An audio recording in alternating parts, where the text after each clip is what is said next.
XX here, and do I have a video for you today.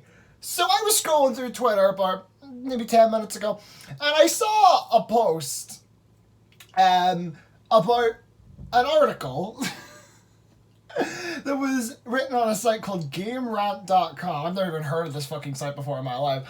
And apparently, they've done an article on Persona 3, every possible romance ranked. Now, I find this intriguing for a few different reasons. One is because, well, the post I saw on Twitter has me concerned, but also, not only is this... Now, first off, I want to just get this out of the way. This video contains both spoilers for all three versions of Persona 3, probably. I'm not sure. I haven't made the video yet. But also, it will contain opinions. Not just opinions, but Persona opinions. And not just Persona opinions, Persona Best Girl opinions. So if you can't take that, get the fuck off of my video. But no, in all seriousness, I thought this would be a fun video to make because, you know, like, any kind of Persona-related content is always going to have hot takes involved. Also, if you guys can hear fucking, like, shit going on in the background, I apologize for that. My fucking neighbors are having work done right now, so that sucks. But regardless, let's just get into this. So, who is the best girl or boy? We looked at them all, including a few honorable mentions from the female protagonist in Persona 3 Portable. Alright, so right off the bat, I already have questions. What does that mean? Like, what does honorable mentions mean? Does that mean you're just taking in all of the male romances from Persona 3 Portable, or just some of them? Like, that, you have to kind of justify that. Okay, what's this? Everyone just wants a chance at love, right? There's not a single gamer who knows this better than those who play the Persona games. I mean, there's also people who play, like, actual dating simulators, or Fire Emblem fans, or Honey Pop fans. Do you see my point here? Regardless, Shin Megami Tensei either had a streak of brilliance or a streak of cruelty when it decided that certain characters in Persona 3, 4, and 5 could be romance. Living it up... Okay, you know what? This isn't important. Who's the best... Oh, Jesus Christ! Oh, God! Who's the best... Okay, this is just the same shit. Okay, apparently there was an update or something or whatever. But anyway... So apparently there's 13 inches in this list. And the bottom is Mitsuru. Okay, look, I knew that there was going to be, like, hot takes in this list, but oh my god! Really? Mitsuru. Alright. Mitsuru is, like, one of the more popular Okay. You know what? We'll get to that in a second. I have opinions on the next ranking. I have That sounded more like a fart than a drill. What the what the fuck? I legitimately sounded like a fucking fart. Okay, whatever. Everyone loves Mitsuru. Apparently not! Apparently not. If she didn't get you in the actual Persona game, then she likely got you with her awesome dance attire in the rhythm games to follow. She's one of the first major characters the protag interacts with. Yeah, isn't she like the third character if you want to count Faros that he interacts with? Because he enters the dorm and then he meets Faros and then Yukari fucking pulls a gun on him. and then Mitsuru saves his ass before she pops a cap on him. And her leadership, devotion, and Empress Arcana attributes make her a no-brainer when it comes to romance. Leadership, devotion. She hands the leadership role off to a 16-year-old. I don't think we can really give her credit there. While top-notch grades are the price to pay for a chance with her, it proves I am slightly autistic. Leave me alone. It proves to be well worth it and likely one of the most popular maxed out social ranks in the game. Right, so just quick note, I've done 3 playthroughs of Persona 3, 1 on each version, and I have literally never maxed out Mitsuru's social rank. I barely even tried my vanilla playthrough. I got to rank 8 in FES, and I got to rank 9 in Portable. And to be honest, I think in Portable, what fucked me over was I saved Chidori. So obviously that makes you lose a day because you have to do the whole thing where Junpei goes to the hospital and all that stuff. And I think that is the reason I didn't end up finishing her social link, which sucks. But my opinion real quick, Mitsuru's not one of my favorites, but I'm shocked that she's this slow. Especially especially considering what some of the other contenders we have from the P3P route. Two of them in particular I am not a fan of. So, anyway, we're just going to move on from this. On to the number 12, which... I mean, I have opinions on this, I can say that. So number 12 is Yukari. Yeah, no. You cannot just put Yukari this low and expect me to go along with it. What? Yukari would be in like the top 3 for me. Okay, whatever. She's sweet, innocent, and adorable. Those are not words I would use to describe Yukari. And also the first person the protagonist comes into contact with in Persona 3. Yukari is responsible for the Lover's Arcana, not unlike Anne in Persona 5. Okay, so how about you say, or Rise in Persona 4, or Lisa in Persona 2, or... Well, I was going to say Eriko from Persona 1, but I think she's technically a Judgment Arcana, so I don't know. Persona 1's Arcanas are weird. What? Okay, you know what? No. Save it. I don't know why I reacted like that. Okay, whatever. With very much the same vibe, the protagonist has options to max out her social link, which will require a player to have max charm stats. Understandably, these things go hand in hand. After all, Yukari won't date just anyone. Yeah, didn't Yukari kind of have like a similar thing to what Yukiko had in Persona 4, where like all the guys in the fucking school were like scared to ask her out or something? Like, isn't there like a thing in like the answer where someone talks about that? I don't know. I'm trying not to remember that the answer exists. Yeah, no. Yukari being this low is a crime. Like, really?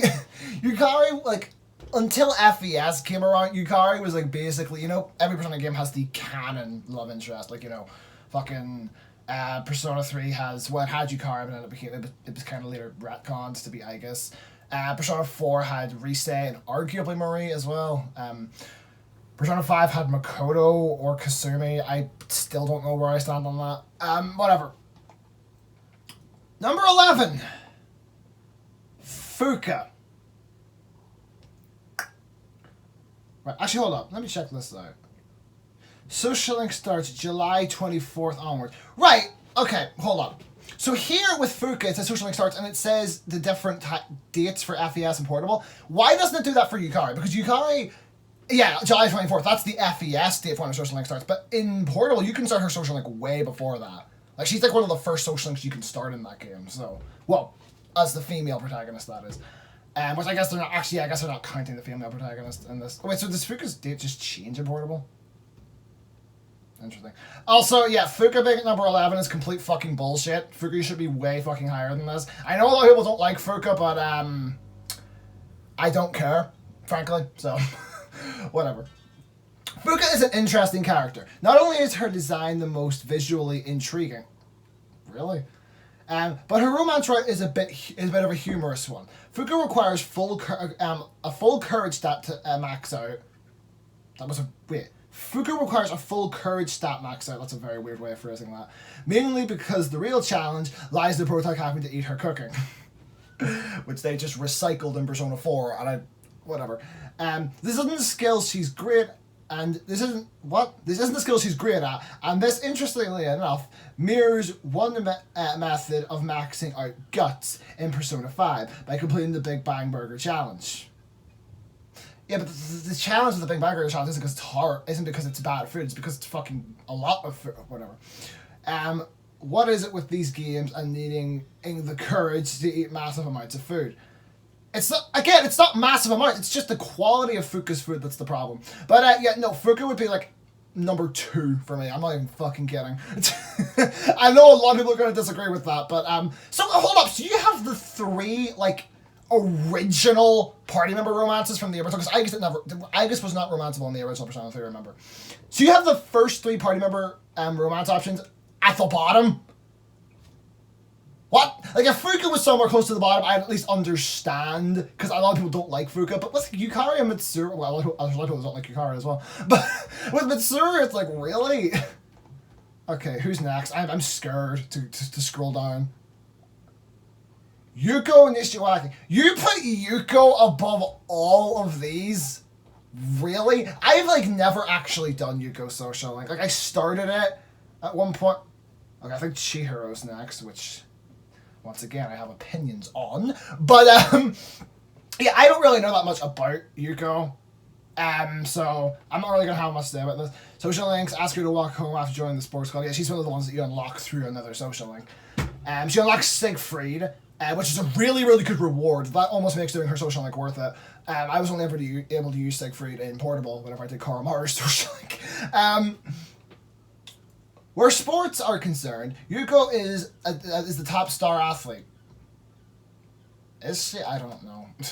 And Yuko is also... When strength is concerned, Yuko is also your girl. Is she? I don't know. Whatever. She's responsible for the strength arcana, which is surprisingly not all that difficult to max out. Yeah, I hear a lot of people say that she's like the first girl they always romance in Persona 3. She's like the only one I never even tried with. With no prerequisites beforehand, players find it easy to max out the social link with Yuko, and from there we'll have options to proceed as a romantic interest. No, you do not have an option, you're forced to do it because that's just how Persona 3 operates. Regardless of this fact, maxing out her social link is extremely helpful in game. It is, because it unlocks Siegfried, who's like one of the best fucking Personas in the game. Well, I don't know what to say that, but he's still a very, very good Persona. Number 9, Chihiro Fushimi. That's screenshot is from the Persona 4 anime.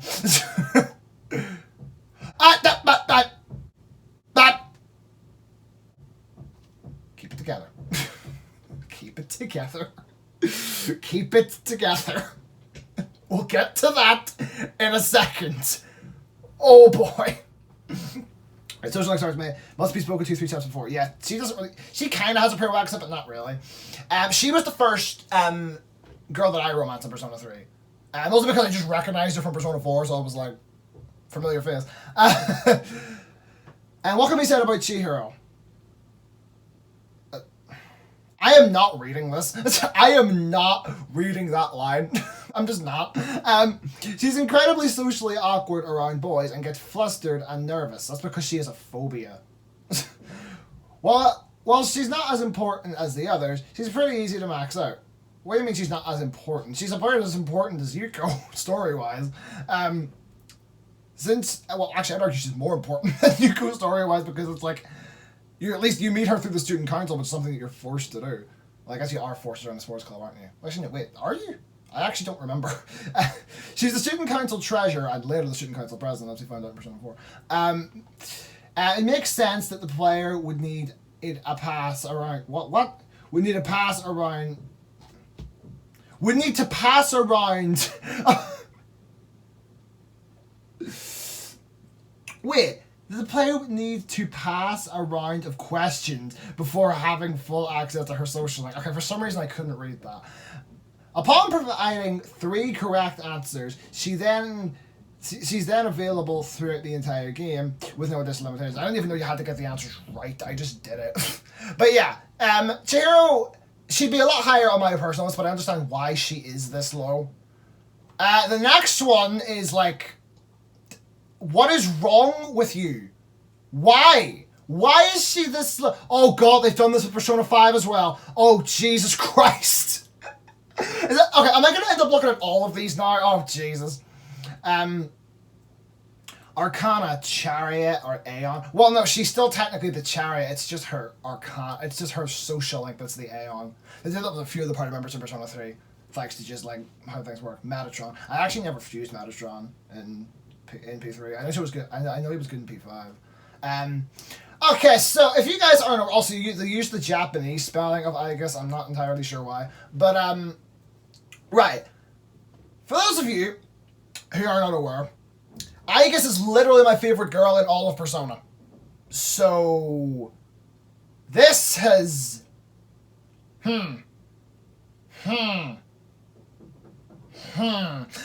Okay, you know, let's just read it.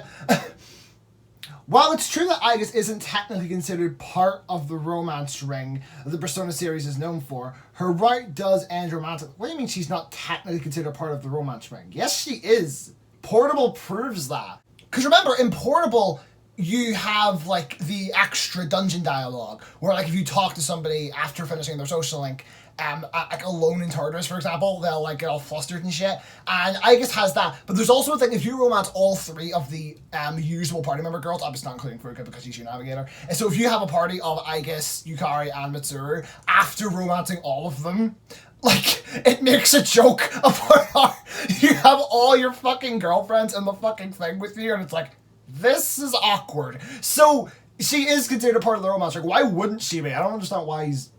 whatever. As confusing as it is, it's her robotic origin that prevents her from feeling jealousy when the protag ranks up another female character. Okay, well, yeah, if you want to go by it that way, yes, she technically doesn't get jealous, but I don't think it's because she's a robot. I think it's more because she just doesn't care. I mean, like, look, does Aegis seem like the type of person who would care about that kind of thing? She doesn't seem to me. Okay, the next one's gonna piss a lot of people off, but whatever. Additionally, some social link characters don't react at all when they hear the protag spending time with Aegis for some reason. Okay, well, when it comes to the Seas girls, that makes sense, because I think they would just say, oh, she's a robot, so, you know, Makoto wouldn't actually date her, but, you know, Makoto doesn't have any fucking standards, clearly, so he just doesn't care. But with the other girls, I guess like Yuko and Chihiro, I guess it doesn't really make much sense. I honestly think the whole Aegis not being written into the jealousy mechanic thing was more of a game design thing, more than a, like, in-lore thing, simply because of, like, just... you know, her social link is only available during the final month of the game, so if you had to work around the jealousy mechanic, it would be damn near impossible to finish her social link, so that might have been the real reason they did it.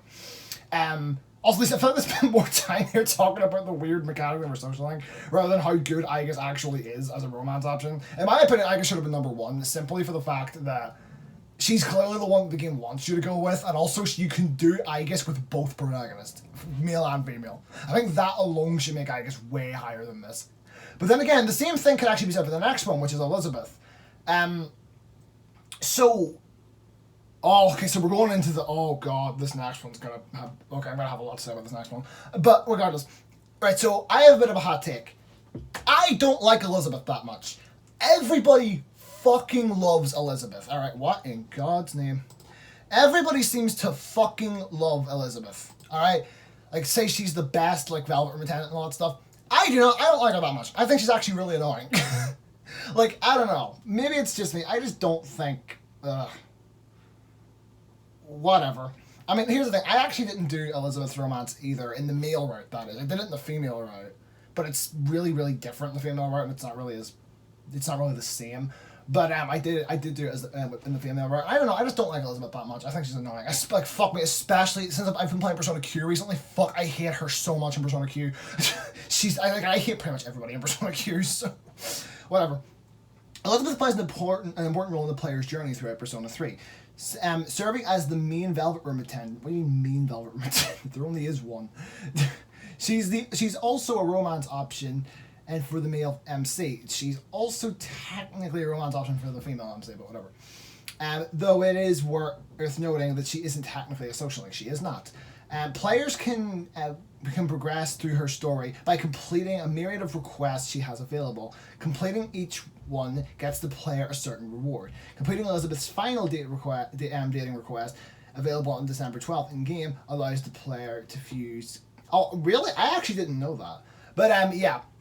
Elizabeth is one of the weirder romance options. I think she's the only Velvet Lieutenant that you can actually, like, romance in any of the games, because, like, obviously there's undertones with fucking Margaret and fucking Lavenza, but, like, they were never actual romance options, if that makes sense. So I feel like, yeah, Elizabeth's definitely a bit of a weird case in that regard. But I'm not the biggest fan of her, honestly. I'm surprised she isn't higher, because a lot of people really like Elizabeth. So I'm shocked she's this low. Oh, God. Number 6, Ryoji Mochizuki. Alright, I'm going to be real. This would be, like, in the bottom 2 for me. It wouldn't be the bottom. The bottom is something else. We'll get to that. But no, honestly, the fact that you can romance Ryoji is so weird to me. Like, when I was playing through the game and I got to that point in his social link, I was genuinely so confused.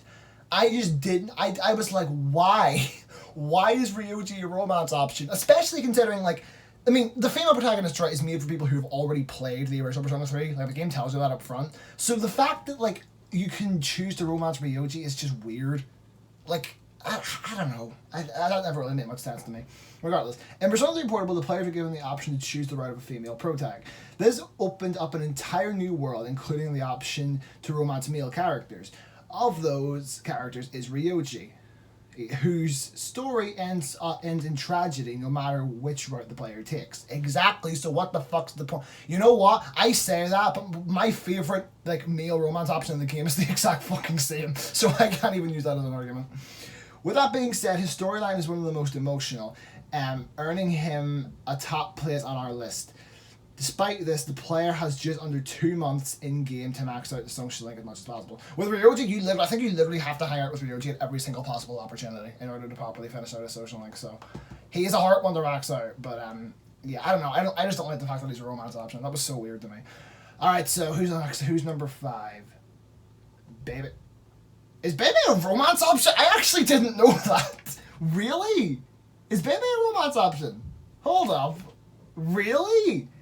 I have never done Baby Social Link, like ever. I've never even started it. With like Yukos and shit, I had at least started it. I've never even done Baby's, so. Baby Social Link is accessible with both the male and female products. While he's not technically a romance option for either, the end of the link and the family's work reveals a fondness not apparent in the male. Okay, so does that mean what's his name is going to be on here? Hidetoshi, is that the dude's name? Okay, well, in that case, I'm skipping over this. Number 4, Akihiko Sanada. Oh, God. Alright. Right, so Akihiko is like one of the better male romance options like for the female protag. He's definitely one of the better ones, so he does deserve to be up here. But regardless, Akihiko is a bit of a challenge as well, because his social link requires a higher charm level, as well as the correct response during his dialogue. Right, okay, so, story here. When I did Akihiko's social link, I did choose to romance him, but, like, I even did the thing where it says, like, oh, you're in love, and he says, will you be my girl? And I said, yeah. But, like, it just didn't work. Like, the scene played out like it's supposed to when you do romance, but it just didn't work. Like, when I got to his rank 10, it just proceeded as normal, and he didn't, like, I didn't get a message from him on fucking Christmas or anything, so I was so confused. Like, is that what it has to do? Like, we're correct response during dialogues? But in that case, like, I don't know, because I literally had that whole thing happen, so I don't know. He represents the Star Arcana, so many players find it worthy to level him up as much as possible. Whether or not to take on a romance like Akihiko is another story, as his social link must be level 9 at least in order to do so. I actually do get an option as the female protagonist, which is a good thing. Yeah, I don't know, I just wanted to tell that story. I don't really have much to say about this one. This is actually a pretty decent choice. So, number 3, Shinjiro Aragaki. Yeah, he's my favorite out of all the male romance options, so I'm fine with him being this high. Hierophant, Moon, same shit. He's a Hierophant. He just represents the moon because, bleh. Regardless. The female protagonist is filled with challenges, mainly consisting of nearly unrealistic time frames. Not really. While it's possible to max out Shinjiro and make it to his romance link, the player must do so on 3 days he's available. The 3 days he's available, in a span of roughly 1 month. Yeah, he is hard to do. I think you literally do have to talk to him at every single possible opportunity, much like with Ryoji. His Arcana is the Moon, which also proves worthy. In fact, each Arcana...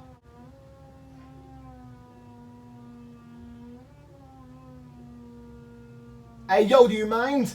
One thing that I still keep talking about here is like how valuable the Arcanas are, but I don't think any one Arcana is more valuable than another. I don't know what that's about. But no, the weird thing about Shinji is that his social link is like his social link does not end in romance. In order to actually romance Shinji, you need to talk to him after you've already maxed him out, which is really, really weird. Like, to call it a romance, I think is actually a bit of a stretch, because it's honestly more of a one-night stand than anything else. Because if you go and try to talk to him after that, he basically tells you to stay away from him. So, yeah, it's weird how his one works. I don't know.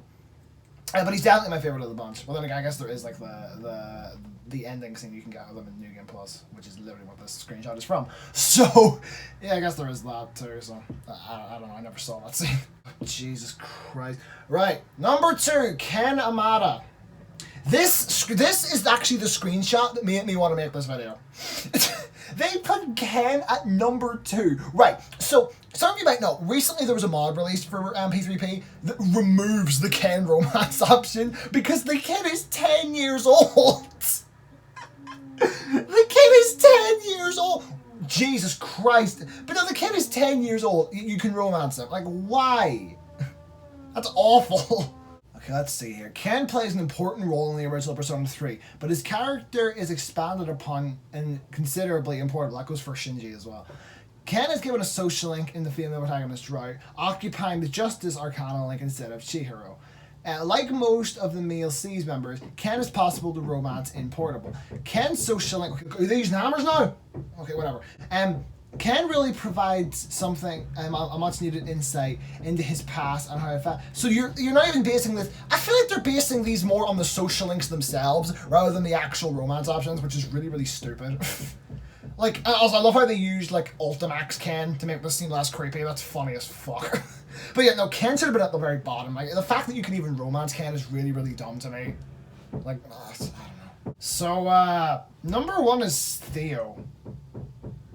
I have absolutely no opinions on this because I literally just, whenever Igor asked me, whenever you picture this person, do you picture them a man or a woman? I said a woman, and I knew exactly what it was going to happen. I knew like that would depend on who my fucking thing was, but I just chose Elizabeth because, like, I don't know why I chose Elizabeth, but honestly, in hindsight, I'm glad I did because in the games that I've seen since, like Ultimax and fucking Persona Q, I fucking hate Theo.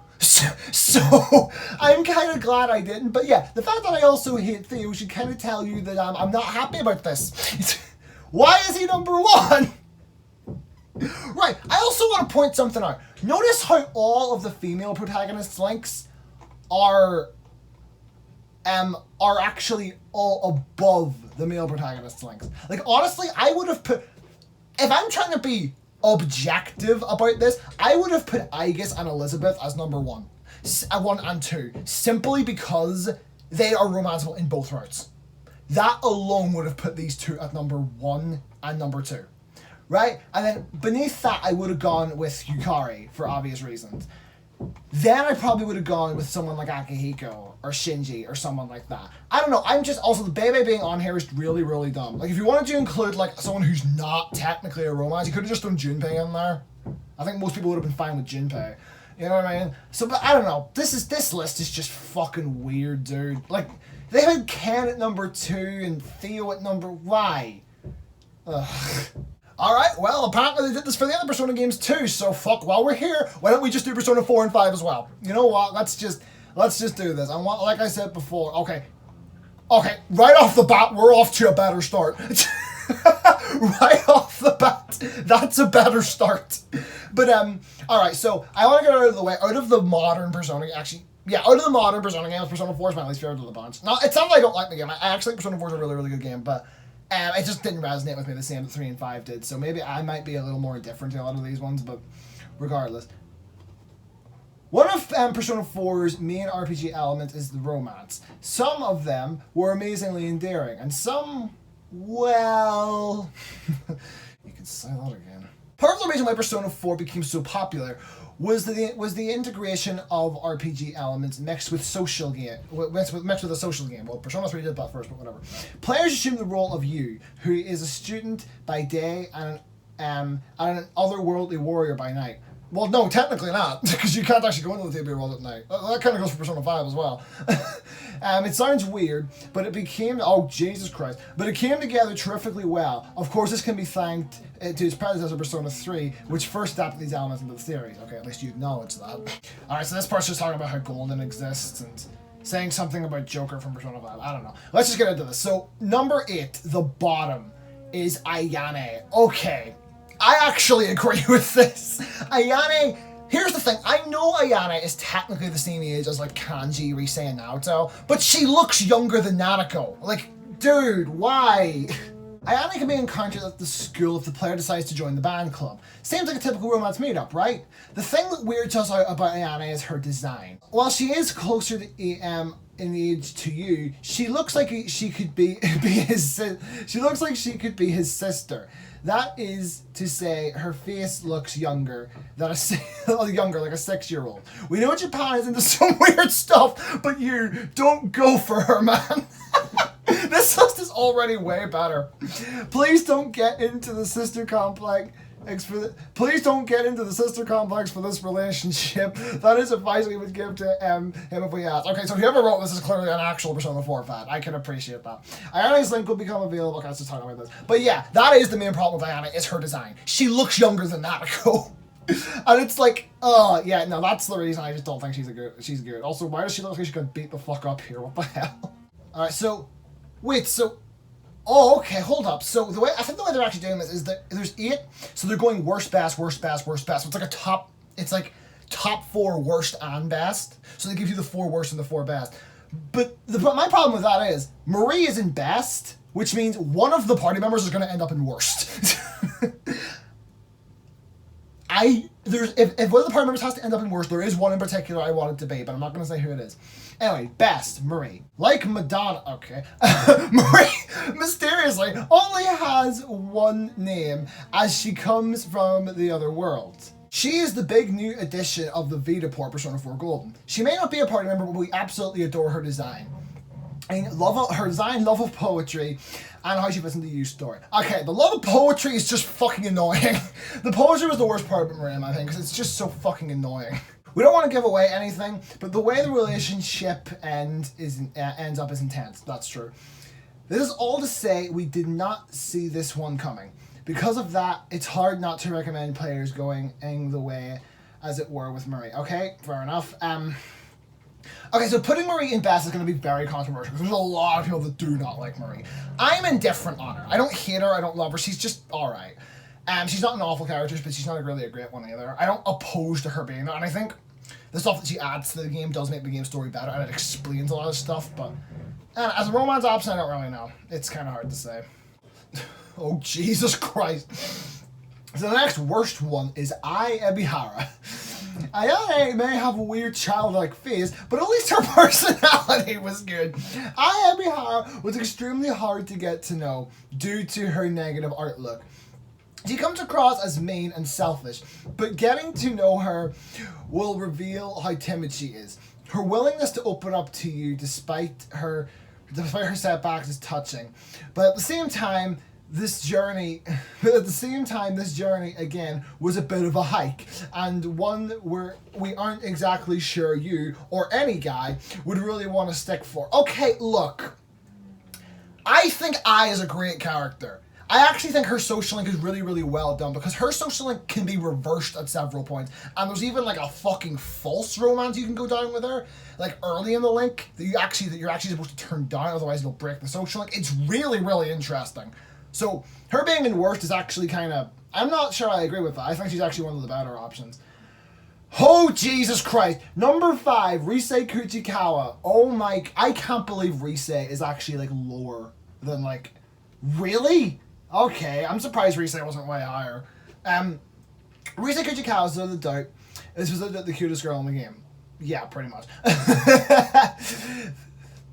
This is kind of the point, as she is a pop star and an all-around idol. Those are literally the same thing. Whatever.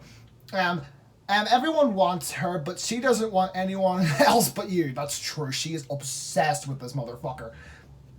Well, it's great to get to know. That she wants more, or wants a more quiet life, and her fame is affected. Well, how her fame is affected by her personality. We find that she also comes across too strong. She really, and we mean really, wants it. That's true. We love Rise to death, we truly do, but there's something less appealing about a girl that it's easy to please. And where was the challenge? See, my problem with Rise, and this goes for Yukiko as well actually, is that their entire social link feels pointless because they start off with a strong will, as like, I don't want to do this anymore, but I don't know how to stop it, just to them going back to doing it again. And in Rise's case, I'd actually argue it's worse, because why the fuck would she put herself through that whole idol life again? You know what I mean? Like, I don't know, that always rubbed me the wrong way, that she actually went back to the whole idol thing afterwards. That always kind of rubbed me the wrong way. So, whatever. Worst! Yumi Ozawa, oh my god. I actually can't really say all that much about Yumi. I actually might skip over this one because I actually don't really have much to say about her because I've never actually done it or something. Number 3 best, Yukiko Amagi. Yukiko is in the best section? Really? Oh god. So, Yukiko Amagi is straight up awesome. I'd say she's boring. I think Yukiko sucks. She's the book-smart, devoted daughter on the outside who is dying to let her true colors out. Meeting you and the rest of the party allows her to do this. Diving deeper into her relationship with players can find diving deeper into her relationship, players can find out exactly how she struggles with this. It's dynamic in real life. The best way to describe this love angle is sweet. See, the one thing about Yukiko that I do like is that, like, unlike a lot of the other social links in Persona 4, her crush on the main character is actually worked into the social link, which is actually really, really smart. It actually makes me think that she might have been one of the first romance links programmed, because hers is a lot more, like, closer to the way that Persona 3 handles it. So I think she may have been one of the first ones that worked in. So that's interesting. It's kind of the most realistic and the most realistic one out of all the girls. That is except for our top pick, which we'll get to in a bit. Alright. Yeah, so Yukiko was the one I romanced on my first run. I actually think Yukiko's boring as hell. I think, like, I actually wouldn't know how to describe her character. She's so one note. So yeah, I don't know. I don't like her being in the worst. Naoto Shirak. Hi, son! Hi! Are you fucking kidding me? Okay, I take back everything I said about this list being, like, actually alright. Are you fucking joking? Okay, I knew Chie was going to be number 1. I knew that going in. But, like, what? Right, they better have a good explanation for this. Before we get to the best girl, we have to nominate Naoto Shiragane for the worst romance option. Don't get us wrong.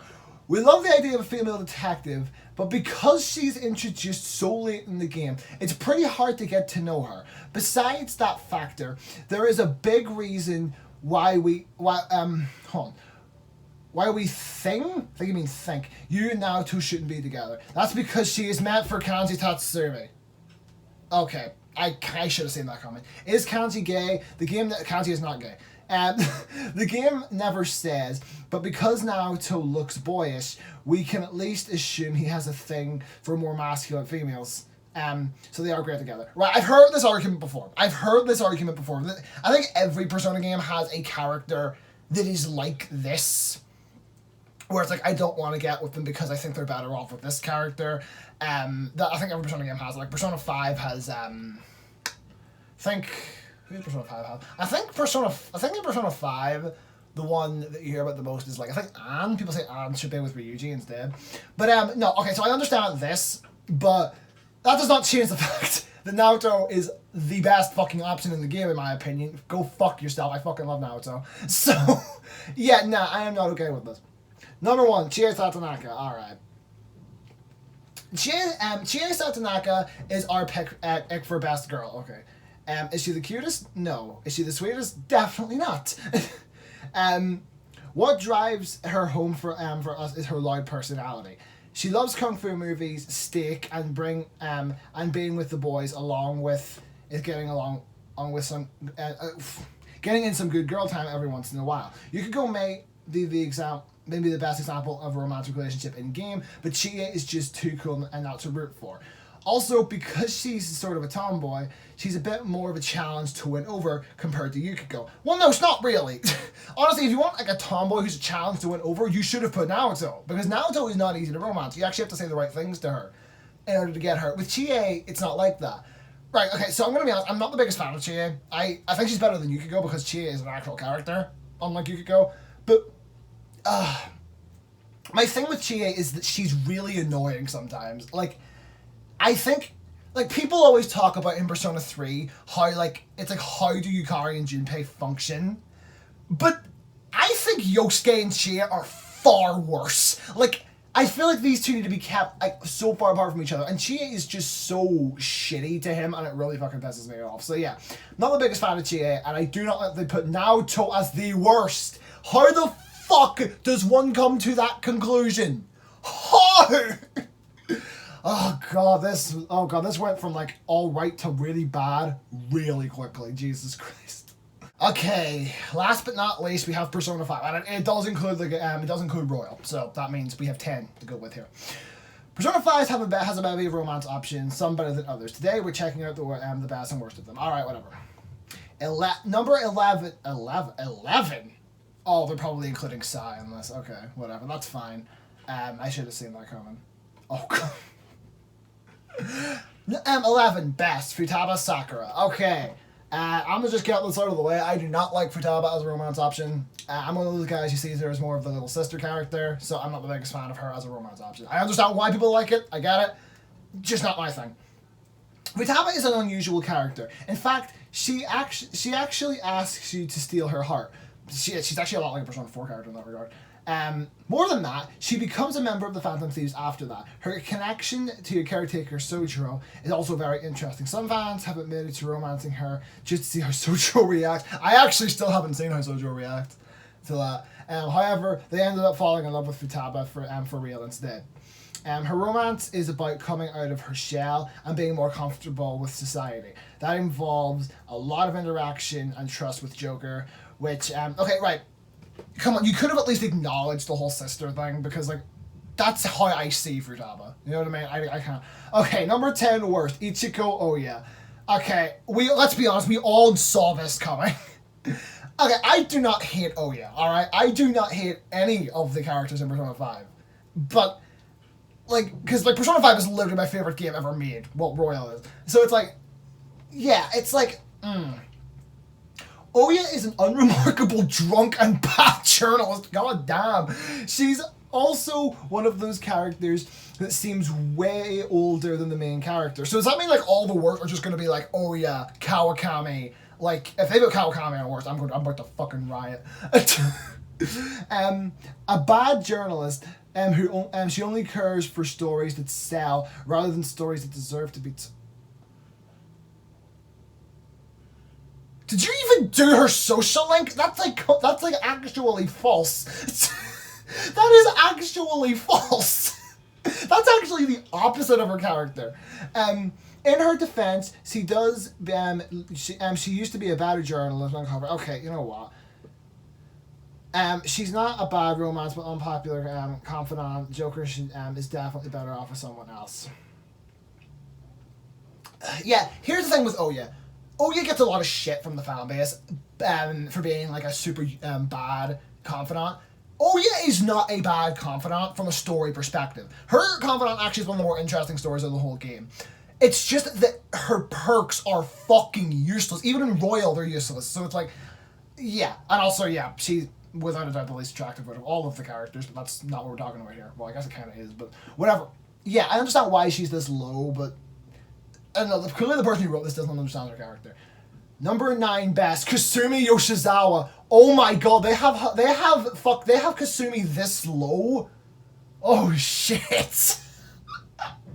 Persona 5 Royal's new romantic character is a graceful gymnast, Sumire Yoshizawa. Okay, look, we've all played Royal here, let's be honest. Although many hoped to finally be able to to go on a romantic pancake date with Akechi, I'm still salty about that. Royal's newest party member provides one of the most wholesome relationships out of the main cast.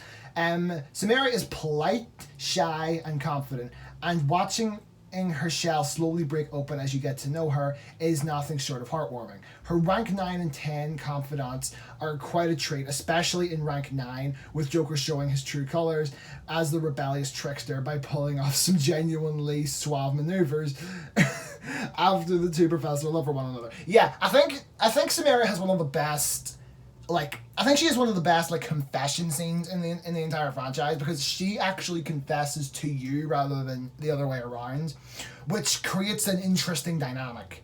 I would have put Sumire way higher. She would have been number 2 for me. She's absolutely fantastic. Number 8 best, Haru Okumura. Alright, so we're just Oh god, they really are going that route with the worst list, aren't they? Okay. Okay, so they went for another best here. That's interesting. Horror is another one I would have put way fucking higher. Just saying. Also, I love how they put horror in the best. Yet one of their arguments for Naruto was that like you don't get to know her that well, even though horror is way fucking worse in that regard. Horror is well loved by fans. I guess kinda. I don't know. I mean, obviously there's the whole screen time joke, which I think that's kind of been officially murdered by Strikers because Haru's like one of the best characters in Strikers. But whatever. And many are disappointed that she only comes in the latter part of in the latter part half of the game. Okay, someone fucked up while typing that. Many have probably already even picked their romance before meeting her. Yeah, for the most part. I mean, if someone told me that they romanced Haru on their first playthrough of the game, I would be shocked. However, they miss out. She's kind, adorable, and tough all at once. I couldn't read that. And it's easy to feel protective of her. I don't think she needs protecting, buddy, just saying. To add a little juicy drama to her romance, she's in a arranged marriage with a total jerk. Romancing her shakes that up a little more than the basic plot, although it's far from the only notable thing about this character. Horror Socialite is actually one of the best ones in the game, I will say that. Despite the fact people always talk about how she's like, they don't really know that much about her, her Socialite's actually really, really good. It's a shame that she's the last playable character that unlocks well into the story. Catchy. Her allure as a Persona 5 romance option could have been stronger had she appeared earlier. Another good thing about Haru is that like she with their whole romance thing, if you turn Haru down, which I did when I played Royal, she doesn't take it very well, which is very realistic. I always like it whenever they don't take the rejection well, and there's a few examples. That Haru is one of the examples. I think Anne also doesn't take it very well, from what I remember. Yukiko in Persona 4 doesn't take it well. I haven't seen how Kasumi takes being turned down. I'm not really sure how she takes it. I imagine that would be an interesting thing to see, considering she confesses to you first. But regardless, number 7, worst. Chihaya Okay, apparently Makoto's only at number 6. I have things to say about that. Chihaya is not popular because it is What? Chihiya's not popular because it is possible to totally miss her if you ignore the rumors of a fortune teller in Shinjuku. Well, no, you meet her in a story scene. You meet all the social links in a story scene. Whatever. But yeah, no, I didn't even touch her social link in my first playthrough. Same goes for Yoshida. I've actually never done Yoshida's social link. Much luck for you. More than that, you have to pay 100,000 yen to buy a useless item to continue with her story, which can prove to be a major barrier that prevents people from unlocking her confidant until Faraway Inn. Yeah, that is really, really annoying. She is cute and sweet, but she's very little compared to the other romance options in the game. She's very far from being a plot relevant character. That's true. I don't think she ever does anything interesting for the plot. Although that shouldn't be a huge deal for players who don't mind going down this path. On top of spending a lot of money, she also has multiple mementos requests. Oh yeah, she does have multiple, doesn't she? She also has multiple mementos requests to complete, which can be intriguing source of great annoyance for the players. Yeah, she is interesting in that regard. I understand why she's in the worst. I know why I kind of acted surprised by it, but I understand why she's in the worst, because she is, by the way, it is fucking really, really hot in here right now. We had like a heat wave in the UK recently, and it's still kind of calming down. Oh, Jesus! Alright, number 6 best, Makoto Nijima, the priestess. Even though she should have been the empress, and Haru should have been the priestess, but who gives a fuck what I say, right? Makoto is considered a queen by her fans. That's literally only because her fucking codename is queen, but whatever. Fans who like her really like her, and even consider her to be the canon romance of the game. Well, that's because that's just kind of what she was. Every Persona game, as I said earlier, does have a canon romance, and she was the canon romance in the original Persona 5. How the anime really leans in on it as well, if you've seen that. But yeah, then Sumire came along in Royal and kind of booted her out of the spotlight. But yeah, Makoto's my favourite in the game, I'll say that. She's also relatively easy to romance, and it is incredibly plot relevant. After all, it is her sister who's interrogating Joker throughout the game. Yeah, I actually kind of wish Sai had a reaction to your romance and Makoto. That would have been funny. She is a very important asset to the Phantom Thieves. Also, her persona is a motorcycle. How much cooler can you get? That's a good point. While her character is typically composed and a little uptight, you get to see a more flustered and shy side of her if she is romance. Well, I think you get to see that regardless, really. Makoto's really not really as uptight as some of the other serious characters like Mitsuru in Persona 3. It's an endearing change that adds the notion of Makoto being one of the best Persona 5 romance options by a country mile. Yeah, no, Makoto is awesome. She would have been number 1 on my list, but whatever. Number 5 worst, Sadeo Kawakami. Alright, no, they're tripping. Straight up, they're tripping balls. Come on. Really? Really? How? Come on. Kawakami would have been way higher on the best list for me. I fucking love Kawakami. This romance is actually a little popular. A little? Are you fucking kidding? But we're pushing back. Dating your teacher has some blurry ethics, and that actually might be a reason why she is so popular. Like Oya, she is also of an older age where the romance feels pretty unbalanced in terms of life experiences. You could have said the same thing about Chihaya, but you didn't. Then again, Chihaya does seem to be the youngest out of all the older ones.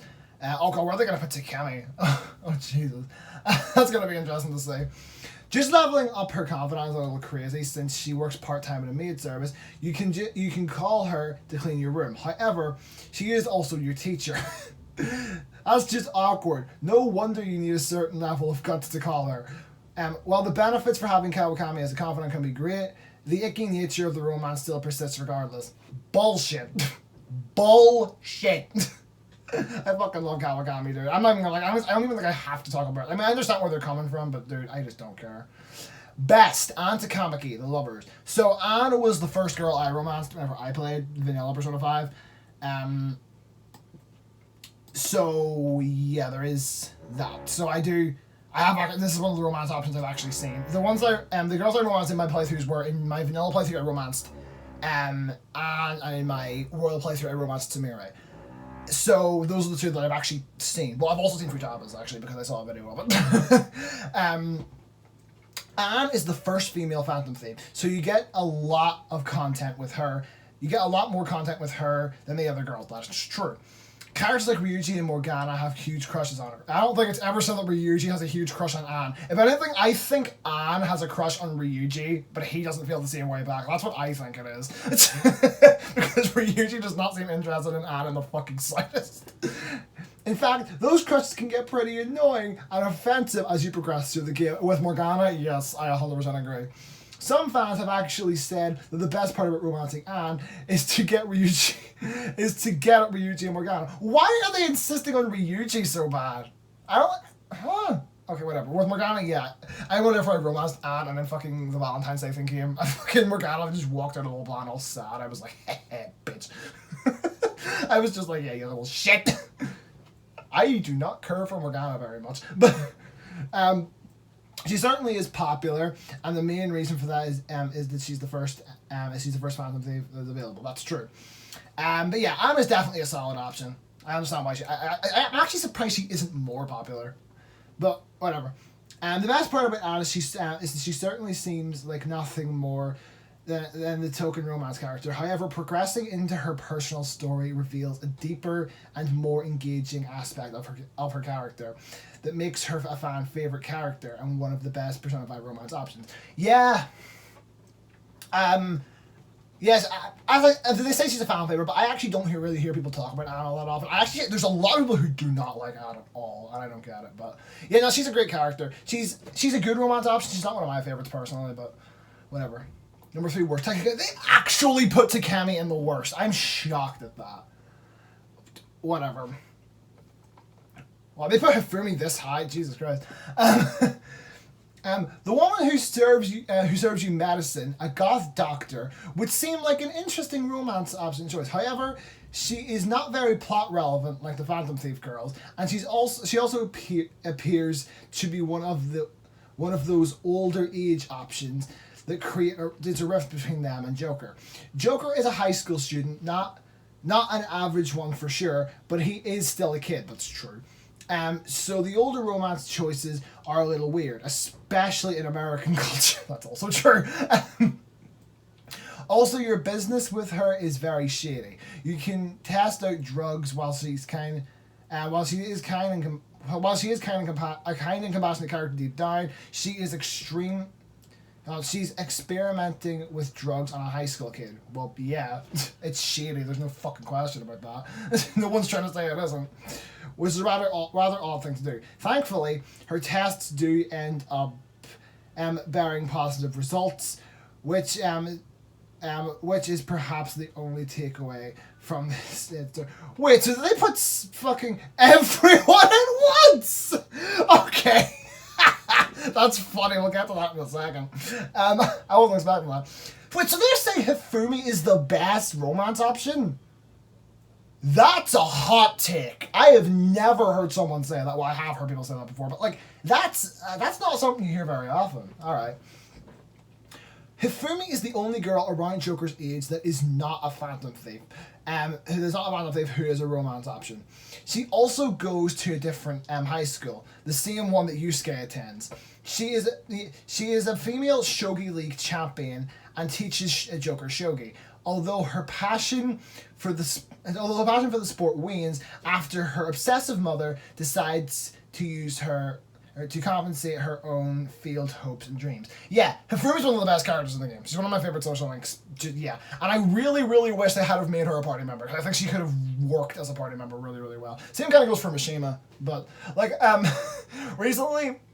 Two people I know started playing Persona 5, and both of them thought Mishima was going to become a Phantom Thief at some point, and I told them, yeah, no, he doesn't. So then they were both really surprised by that, but yeah, I mean, if they do another Persona 5 spin-off, they could make these two party members, but whatever. She is pretty difficult to max out, and not plot relevant. She is kind of difficult to max out, that's true. I definitely struggle with it, although she's worth it because her perks are fucking insane. However, she's one of the best Persona 5 romance options because she's another person in high school like Joker.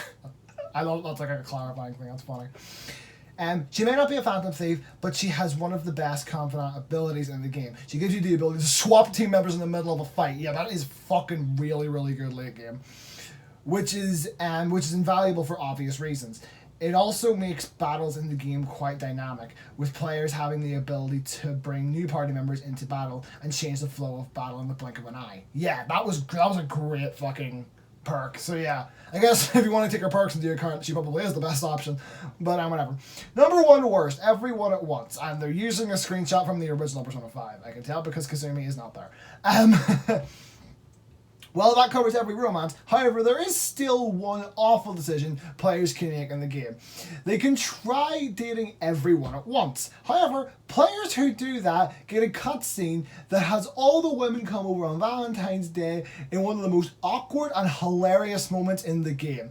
The moment when they discover that you have been dating all of them at once is pretty harrowing, following which they beat you up and leave. Choices have consequences, so players should ensure that they try to focus on one Persona 5 romance option instead of aiming for the lot. Doing so will ensure the special Valentine's event, along with what the fuck does that say? Acquisition of a powerful restorative that will help players during the New Game Plus run. Okay. So yeah, this is like, this scene is fucking hilarious. If you guys haven't seen this scene, look this up and make sure you see the royal version of it, because to be honest, the royal version isn't actually all that different, but it does add Kazumi into the mix, so it's like, you know, that's like the full complete package. My only real problem with this scene is that, right, so one thing, I don't know this for sure, but I'm pretty sure the way this works is that this scene is designed to happen no matter what. So even if you just date two girls, so say you dated Makoto and Sumire, and you hung out with Sumire on on Valentine's Day. Then Makoto would show up the next day, and it would just be this scene. It would be this scene with just Makoto, and you can tell it's designed that way because none of the girls fucking acknowledge each other. Hell, Hifumi at one point literally says, "Are you cheating on me?" while there's fucking 9 other girls in the room. So I just wish that they acknowledged each other because it would have been so fucking funny. Like, imagine like how Anne would react when she realizes you're dating Kawakami. Like, that shit's funny as fuck. But regardless, yeah, no, this scene is really, really funny. And also another reason why it's better in the reason why this scene's better in Royal is because if you decide to just not, whenever you get all 10 messages and if you don't reply to any of them, then Ryuji shows up. That's how it worked in the original, but in Royal, Yusuke shows up too, which is way fucking funnier. So, yeah, honestly, I think the Persona 5 list was probably the best of the 3, but I'm also still not the biggest fan of it because they just went, oh, older one's bad, younger one's good, which, to be fair, I don't disagree with them. I mean, I understand where they're coming from. To be honest, my list probably would have been very, very similar. I probably would have also put all the older ones in fucking worst, except Kawakami. I would have swapped Kawakami and Futaba out and then rearranged the list a little bit. But overall, the Persona 5 one was definitely the best. The worst was definitely Persona 3. I think Persona 3 was the worst of the bunch just because of the way it was handled. And Persona 4's was definitely better, but they really had to put Naoto as the worst. Like, that's just, whatever. But, yeah, I have been recording for over an hour because I had to keep stopping because those fucking dudes doing work in the next door. So if you guys know the video, sure leave a like. Leave a comment in the comments below telling me which list you thought was the best, and also, fuck it, tell me who your favorite girl is from each Persona game. Mine from each game is, let's include Persona 1 and 2 in this as well. Persona 1, it's Maki. Persona 2, I haven't actually played yet, but if I had to guess, I'd say it's probably going to end up being like, probably Maya, actually. Or Lisa. One of those two. But, in Persona 3, it's Aigis. In Persona 4, it's Naoto. And in Persona 5, it's Makoto. So, you know my opinions. Share yours in the comments. You don't have to include all 5 games if you just want to include one regardless, because, most people haven't played Persona 1 and 2. But, I haven't even played Persona 2. I've only played Persona 1. But, out of the classic games, but whatever. And subscribe if you haven't already. I'll see y'all next time. Peace.